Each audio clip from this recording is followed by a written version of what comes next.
साथीहरु नमस्कार। हजुरहरूलाई हाम्रो यो च्यानलमा हार्दिक स्वागत गर्न चाहन्छु। एउटा सानो परिवर्तन भएको छ। हाम्रो च्यानलको नाम पावर न्यूज टिभीबाट अमित गौली राखिएका छौं। यो राख्नुको कारण भनेको युट्युबको यो कम्युनिटी कुराहरू, कम्युनिटी गाइडलाइन्सहरू र यो यावत रुल्स एन्ड रेगुलेसनको लागि हामीले गरेका हौं। आशा छ यो नाम परिवर्तन गरेको भए पनि हजुरहरूले हाम्रो च्यानललाई त्यतिकै माया र सद्भाव प्रकट गर्नुहुनेछ र नाम परिवर्तन भए पनि हजुरहरूलाई नयाँ नयाँ भिडियो दिने क्रम हाम्रो जारी नै रहनेछ। त्यसैले त्यति साह्रै ठुलो परिवर्तन भएको त मान्नु नपर्ला। हाम्रो च्यानललाई यसरी नै माया गरिराख्नु होला। र कुरा रहेको छ आजको भिडियोको बारेमा। आजको भिडियो रहेको छ एकजना भारतीयले जुन यो अहिलेको चलिरहेको छ त्यो सहित नेपालको पुरानो इतिहास, जस्तै ग्रेटर नेपाल र नेपाली वीर गोर्खालीहरू कस्ता थिए, के थिए र पहिला नेपाल कहाँदेखि कहाँसम्म फैलिएको थियो र सुगौली सन्धि के थियो, त्यसमा के भएका थिए, नेपालले के भूमिहरू आफ्नो गुमाएको थियो, त्यसका साथसाथै अहिलेको लिम्पियाधुरा, कालापानी र लिपुलेख सम्बन्धी जानकारी राम्रोसँग वर्णन गरेका छन्। एउटा राम्रो इन्फर्मेटिभ भिडियो रहेको छ र साथसाथै उनले भनेका छन् कि नेपालले चाहिँ यस्तै गरिराख्यो भने नाकाबन्दी पनि हुन सक्ने भन्ने अलिकति सानो कुरा चाहिँ बिगारेका छन्। फेरि पछि त्यो नबनेको भए हुन्थ्यो सायद। र नाकाबन्दी कडा हुन सक्ने यताउता यावत कुराहरू भनेका छन्। र हजुरहरूले यदि भिडियो हेर्नुभएको छैन भने यो भिडियो हेर्न अनुरोध गर्दछु। र आउनुहोस् आजको हाम्रो यो भिडियो सुरु गरौँ। आजको वीडियो प्ले करो। चलिए आज हम समझते हैं नेपाल के साथ क्या क्या चीजें हो रही हैं और सुगौली की संधि है उसके बारे में डिटेल से चर्चा करते हैं। देखिए बहू, आपको इतना पता होगा कि नेपाल जो है वो इंडिया के ऊपर में, ये वाला जो कंट्री है ये नेपाल है। हम इसको कलर दूसरा लेके बनाते हैं ताकि रेड कलर से आपको समझ में आए। ये जो है ये नेपाल है। नेपाल एक लैंडलॉक कंट्री है। लैंडलॉक उसे कहते हैं जो चारों ओर से भूमि से घिरा हो, और ये एक बफर देश है। बफर देश उसे कहते हैं जो दो बड़े देशों के बीच का एक छोटा देश होता है, बफर देश। तो जब नेपाल में ये नेपाल पहले बहुत ही शक्तिशाली हो गया था। मुगलों के पतन के बाद नेपाल के गोरखा शासक बहुत ही योद्धा थे, वो लोग बहुत ही वीर हो गए थे। उन लोगों ने ये नेपाल की ये जो सीमा है इससे आगे निकल गए। ये क्या किए, नेपाल में इसके अलावे ये लोग सिक्किम को भी ये लोग कब्जा कर लिए। ये वाला एरिया सिक्किम है, सिक्किम को कब्जा कर लिए। सिक्किम के साथ साथ नीचे का ये तराई एरिया है, ये जो तराई एरिया है ये अवध का था। तो नेपाल के शासकों ने अवध का एरिया भी कब्जा कर लिया। फिर ये आगे बढ़ के ये कुमायूं, उत्तराखंड का इधर का एरिया है कुमायूं को कब्जा कर लिया।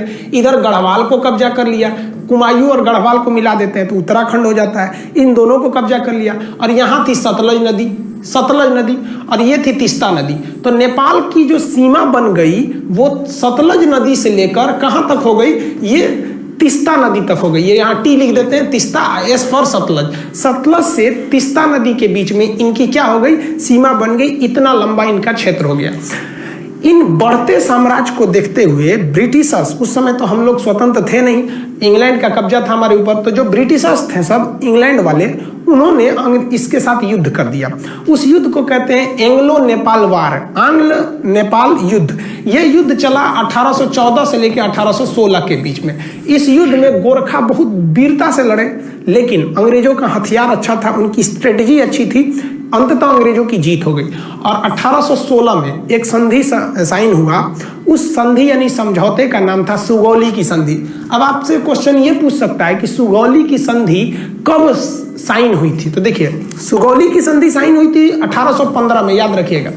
और वो इम्प्लीमेंट यानी कब उसको अमल में लाया गया, कब से वो लागू हो गया, तो 1816 से। तो आप 1816 ही याद रखिएगा क्योंकि उसी दिन से वो लागू हुआ था। एक क्वेश्चन और पूछता है कि सुगौली कहाँ पे है, तो सुगौली बिहार के चंपारण में है। यहीं पे समझौता हुआ था गोरखा और अंग्रेजों के बीच में। इस समझौते के तहत कुछ बातें कही गई थी, उसको समझिए। इस समझौते के तहत कहा गया कि गोरखा लोगों ने जो गढ़वाल जीता है वो अंग्रेजों को वापस करे, कुमायूं वापस करे, तराई का क्षेत्र वापस करे, सिक्किम वापस कर दे। तो जब ये वापस कर देगा तो नेपाल की तो सीमा बदल जाएगी। अब सतलज से तीस्ता थोड़ी रहेगी जब ये वापस कर देगा। तो तब नेपाल की एक नई सीमा का निर्धारण किया गया जिस पर लेकर अभी विवाद चल रहा है। तो उस सीमा का नाम क्या है, तो समझते हैं हम लोग। आंग्ल नेपाल युद्ध में जब नेपाल की पराजय हुई तो अंग्रेजों ने नेपाल के लिए सीमा का निर्धारण कर दिया।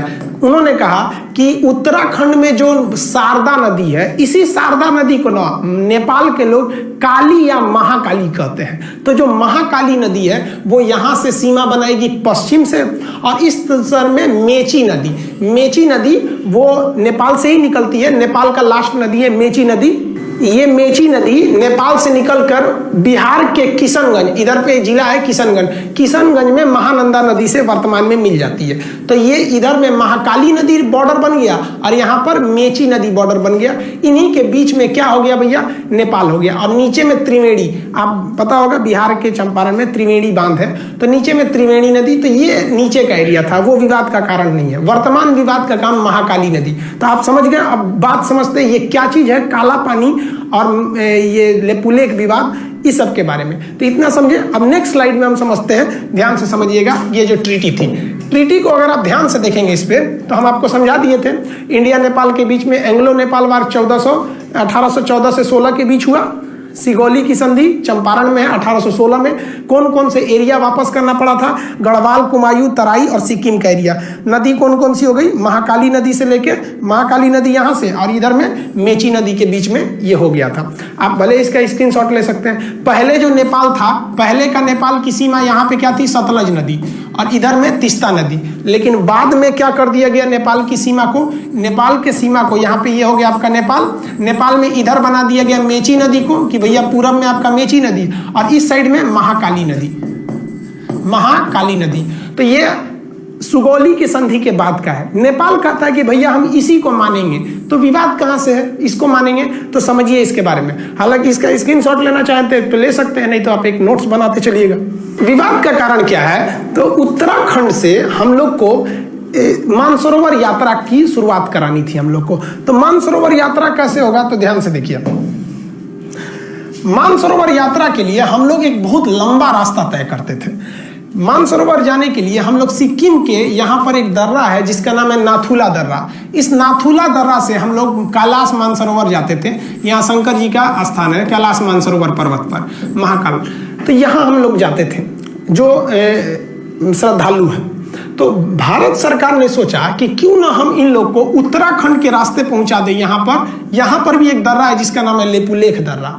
तो यहाँ से क्यों ना पहुंचा दे। आप खुद देखिए कि यहाँ से बहुत फायदा होगा, दूरियां घट जाएंगी। इससे एक और फायदा क्या हो जाएगा कि हम चाइना से फ्यूचर में जब कभी युद्ध होता है तो हम यहाँ से सेना भी पहुंचा सकते हैं, क्योंकि चाइना का भरोसा करना बेवकूफ़ी होगी। तो भारत सरकार ने यही सोचा कि भैया हम यहाँ सड़क बना देते हैं।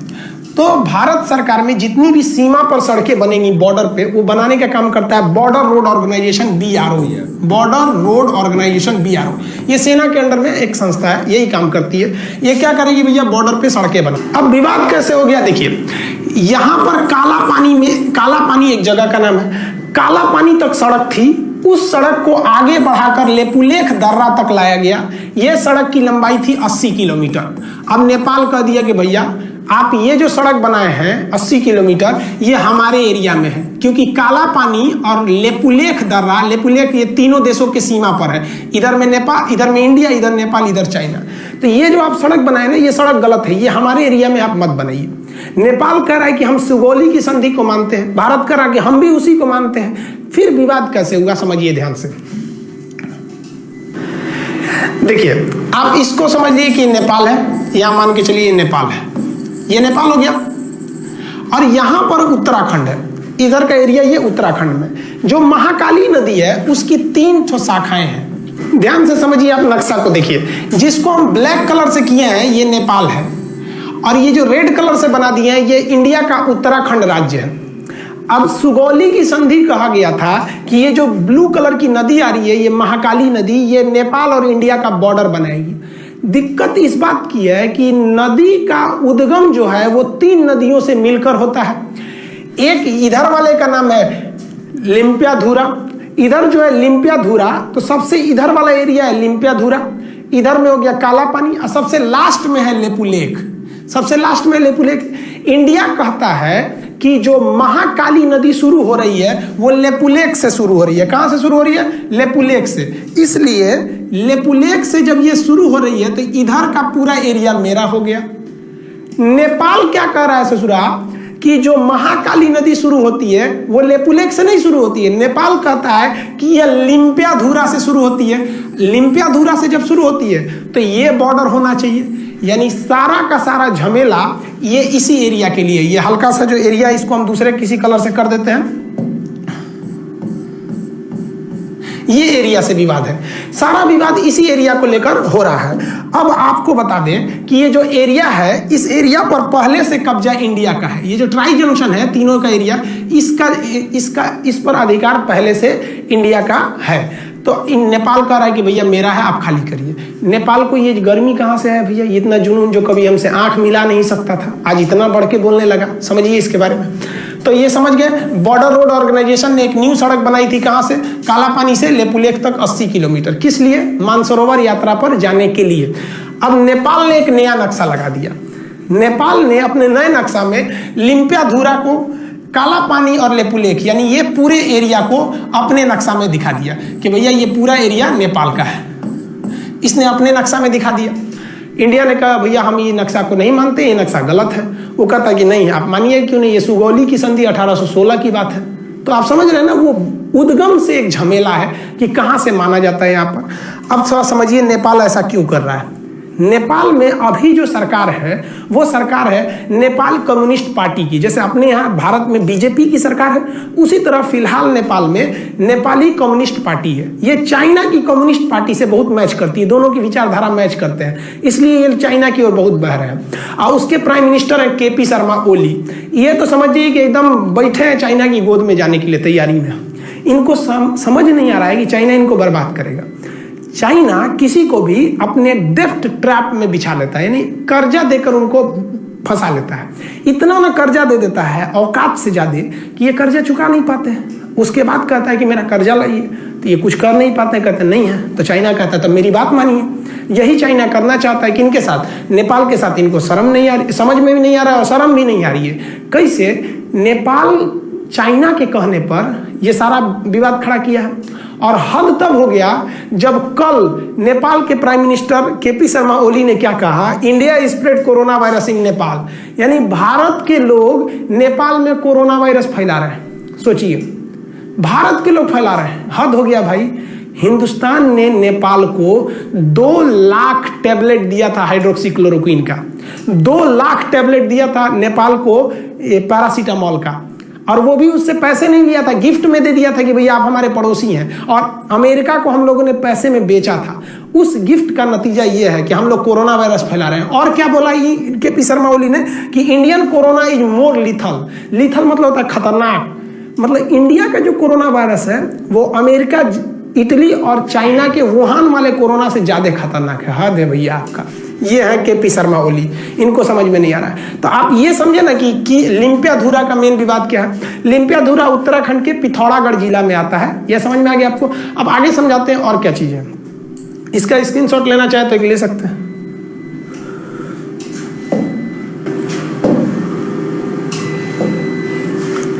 देखिए जो सड़क बनाया गया है वो सड़क बनाना जरूरी भी था। हमारे जो श्रद्धालु कैलाश मानसरोवर यात्रा जाते हैं, आप उनका स्थिति देखिए, कितने दुर्गम इलाके में जाते हैं, दुर्घटना हो जाती है। और भी आप देखिएगा तो इस एरिया में क्या हालत है सड़क का। आप देखिए कितनी गहरी खाई है। इतनी गहरी खाई में ये लोग, हम लोग की यात्रा करनी पड़ती है। ये मतलब जो कैलाश मानसरोवर की यात्रा पे जो श्रद्धालु जाते हैं उन पे, तो ये सड़क बनाना एक तरह से जरूरी भी तो था। तो बॉर्डर रोड ऑर्गेनाइजेशन ने पहाड़ तोड़ के सड़क बनाया। देखिए इतना आसानी से सड़क नहीं बनते हैं, ये पहाड़ तोड़ के सड़क बनाया। और बनने के बाद नेपाल कह रहा है कि भैया ये एरिया हमारा है, आप खाली कर दीजिए। तो थोड़ा हम अब हम ये समझते हैं कि इंडिया को नेपाल के साथ क्या करना चाहिए, हर चीज़ का एक कंक्लूजन होना चाहिए। तो देखिए उसके बारे में। देखिए पहला तो इस मुद्दे को हमें नॉर्मली डेलीगेट बेसिस पे कूटनीतिक तौर पे सुलझा लेना चाहिए। कूटनीतिक मतलब होता है बातचीत करके अधिकारियों के द्वारा इस मामले को सुलझा लेना चाहिए। क्यों? क्योंकि हम अपने दोस्त बदल सकते हैं, पड़ोसी नहीं बदल सकते हैं। दोस्त तो बाद में आते हैं, पड़ोसी तो बगल में रहते हैं। अगर हम अपने पड़ोसी से ही दोस्त की तरह व्यवहार रखेंगे तो ज़्यादा अच्छा रहेगा। तो इंडिया इसीलिए नेपाल को समझाता है, लेकिन ये समझ नहीं रहे हैं। तो चलिए एक हम दिखाते हैं। नेपाल के साथ इंडिया ने ट्रेलर दिखाया था 2015 में। 2015 में मधेसिया विवाद था। इंडिया के कुछ मधेसिया जाति के लोग नेपाल में बसे हैं, नेपाल उन लोग का ध्यान नहीं रख रहा था। इंडिया ने भी क्या किया, तो ध्यान से देखिएगा। नेपाल का जो बॉर्डर शेयर होता है इंडिया के साथ, ये मैदानी क्षेत्र है, यहाँ ट्रक वगैरह जा सकते हैं, इस रास्ते से ट्रक वगैरह जा सकते हैं। लेकिन ये वाला एरिया पूरी तरह पहाड़ है और बड़े बड़े पहाड़ हैं, माउंट एवरेस्ट भी उसी साइड में है, बड़े बड़े। तो चाइना से इधर आना बड़ा मुश्किल हो जाता है। इसलिए चाइना हो गया या कोई भी हो गया, वो अपना सामान अगर चाहते हैं कि नेपाल को बेचे, तो वो नेपाल को बेचने के लिए वो सामान को चाइना से वो कलकत्ता बंदरगाह पे उतार देते हैं और कलकत्ता बंदरगाह से ट्रक के रास्ते इसको नेपाल पहुंचा दिया जाता है।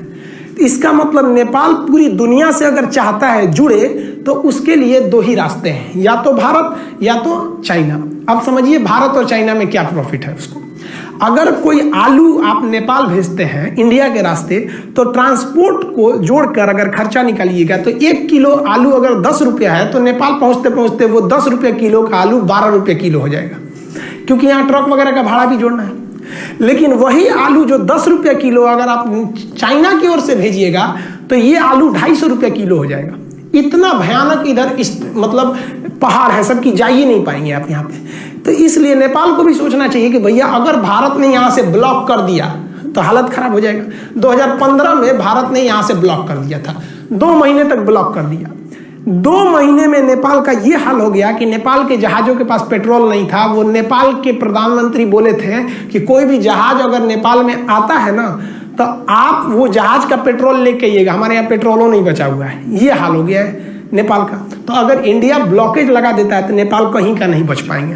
तो नेपाल को भी सोचना चाहिए कि हम ये ट्राई जंक्शन जो है, जिसे वो लिम्फियादुरा को मान रहा है, हम लेपुलेख को छोड़ ही नहीं सकते हैं, एकदम कंफर्म छोड़ नहीं सकते हैं। और ये नरेंद्र मोदी बैठे हैं प्रधानमंत्री, कश्मीर छोड़वे नहीं किए, लोग कूद रहे थे पाकिस्तानी, ये वो लेपुलेख छोड़ेंगे यहाँ पे।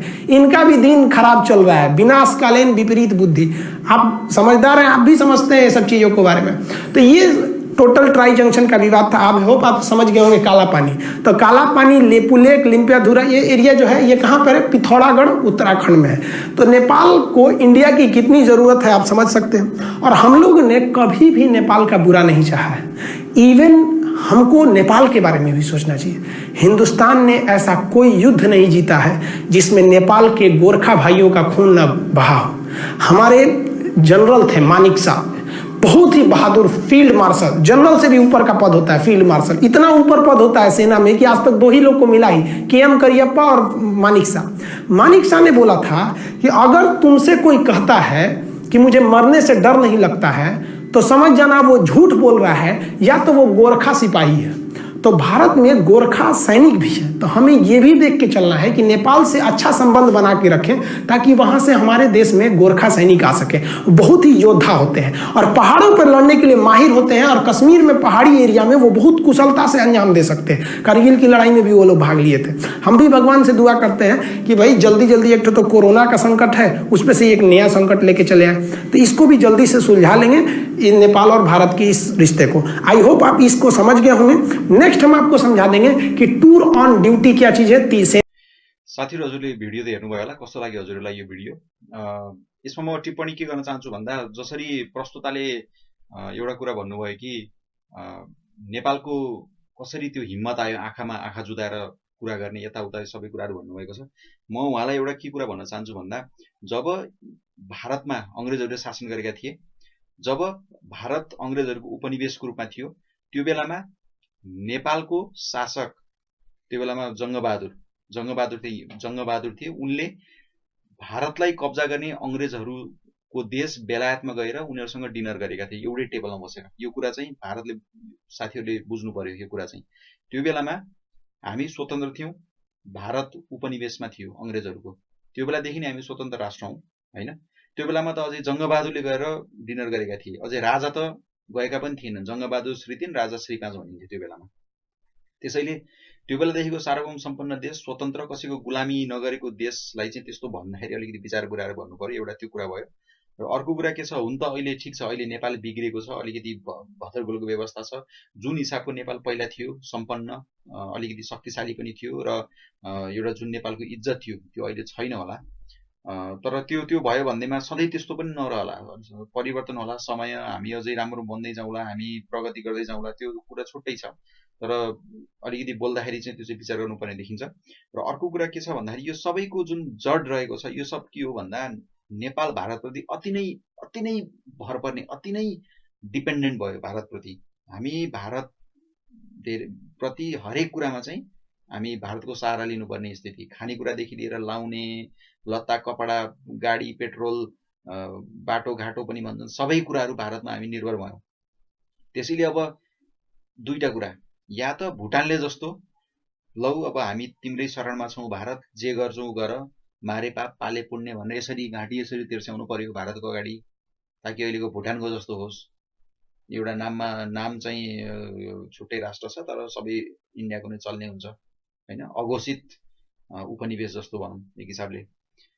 कि त त्यस्तो गर्नु पर्यो, कि त अब हामी चाहिँ होइन, हामी चाहिँ स्वतन्त्र राष्ट्र हो, हामी चाहिँ यो अन्याय सहँदैनौँ, यदि त्यो भन्ने हो भने आफ्नो अलिकति पनि गरेर देखाउनु पर्यो। नेपालले प्रोडक्सन बढाउनु पर्यो भित्र होइन।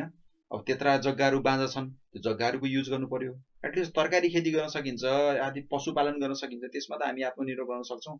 सानो कारखानाहरू खोल्न सकिन्छ, लत्ता कपडा जुत्ता यताउता जुन सामान्य हिसाबले त सुरु गर्न सकिन्छ नि, त्यसलाई बढाउँदै लिएर जाने, ठुल्ठुलो कारखानाहरू खोल्ने भनेको त्यो पछिको कुरा हो, त्यो हुँदै गर्ला। सानो हिसाबले सुरु गरौँ, अलिकति यो आत्मनिर्भरता हाम्रो बढाउँ, अलिकति परनिर्भरता अलिकति बिस्तारै बिस्तारै घटाउँदै लिएर जाउँ, त्यो गर्न सकिन्छ। अर्को कुरा के छ भन्दाखेरि तुरुन्त उत्तरी नाका चाहिँ हामीले एकदमै सुचारू गर्नु पर्यो। तातो पानी, यो कोरोना नाका, यिनीहरू तुरुन्त सुचारू गर्नु पर्यो, ताकि हामीले चाहिँ यदि चाहेको खण्डमा आफूले प्रोडक्सन गर्दा गर्दै पनि यदि नसकेको अरू कुराहरू हुन्छ, जस्तै हामीले पेट्रोलियम डिजलहरू त ल्याउनु परिहाल्यो, पेट्रोल डिजलहरू त्यो त हामीले प्रोडक्सन गर्न सक्दैनौँ होइन। त्यो बाहेकका यावत अरू कुराहरू इलेक्ट्रोनिक कुराहरू हुन्छन्, त्यो हामीले अहिले बनाउन सक्दैनौँ। त्यो सबै कुराहरू ल्याउनको लागि त नाका त चाहियो। हामी किन भारतको नाकामा मात्रै भर पर्ने, हामी उत्तरी नाका पनि राम्रोसँग सुचारू गरौँ। त्यो लगभग भइ त सकेको छ, त्यसलाई अलिकति फिनिसिङ गरौँ होइन। त्यो गऱ्यौँ भने हाम्रो अलिकति परनिर्भरता भारतसँग पनि अलिकति घट्छ। यो चाहिँ हामीले अलिकति विचार गरेर गर्नुपर्ने देखिन्छ होइन। अब रह्यो यो अहिलेको विवादको कुरा, भिडियोमा भनेको कुरा ठिक हो, किनभने अलिकति बातचित गरेर अगाडि बढ्नुपर्छ, किनभने नेपाललाई भारत चाहिन्छ र भारतलाई पनि नेपाल चाहिन्छ। सानो भए पनि हामी चाहिँ भारतलाई चाहिन्छ। हाम्रो गोर्खा सैनिकहरू यताउता सबै रहेका छन् भारतमा, र भारतको जिडिपीको हिस्सामा चाहिँ हाम्रो कस्तो भन्दाखेरि रेमिटेन्स भित्राउने भारतको 7औं नम्बरको देशमा नेपाल पर्दो रहेछ भनेपछि कति पैसा नेपालको चाहिँ भारतमा जाँदो रहेछ भन्ने यहाँबाट पनि बुझ्न सकिन्छ। र त्यो भएको कारणले दुवै देशलाई चाहिन्छ। त्यो भएर झगडा गर्नुभन्दा पनि अलिकति आपसी समझदारी, सहयोग र म्युचुअल अन्डरस्ट्यान्डिङमा चाहिँ अगाडि बढ्नुपर्ने देखिन्छ। र यति अगाडिदेखिको लामो सम्बन्ध, सुमधुर सम्बन्ध नबिगारौँ, वार्ताको टेबलमा बसौँ र दुईटै देश राम्रोसँग वार्ता गरेर कसरी यो समाधान गर्ने, यो समस्यालाई कसरी सुल्झाउने अगाडि बढ्नु नै अहिलेको सबैभन्दा ठुलो र उत्तम विकल्प रहनेछ। र यही कुरालाई चाहिँ अगाडि बढाएर, यही कुरालाई चाहिँ मनन गरेर अगाडि बढ्न चाहिँ हामी सबैलाई अनुरोध गर्छौँ। यो नकारात्मक भावना नफैलाउँ होइन, यो त यो म यो भनेर यसरी नफैलाउँ, अलिकति पोजिटिभ हिसाबले अगाडि बढौँ होइन। तर पोजिटिभ हिसाबले अगाडि बढ्दै फेरि आफ्नो कुरा चाहिँ राख्न नछोडौँ, आफ्नो कुरा त हामीले राख्न सक्छौँ नि, त्यो गरौँ। यति भन्दै आजको भिडियोबाट बिदा चाहन्छु। हाम्रो भिडियोलाई लाइक कमेन्ट सेयर गर्नुहोला, च्यानललाई सब्सक्राइब गर्नुहोला र घन्टीलाई पनि दबाउन नबिर्सिनु, ताकि नयाँ नयाँ भिडियोहरू हजुरको च्यानलमा आइरहनेछन्। हाम्रो च्यानललाई यसरी नै माया गरिदिनु अनुरोध गर्दछु। यति भन्दै आजको भिडियोबाट बिदा चाहन्छु।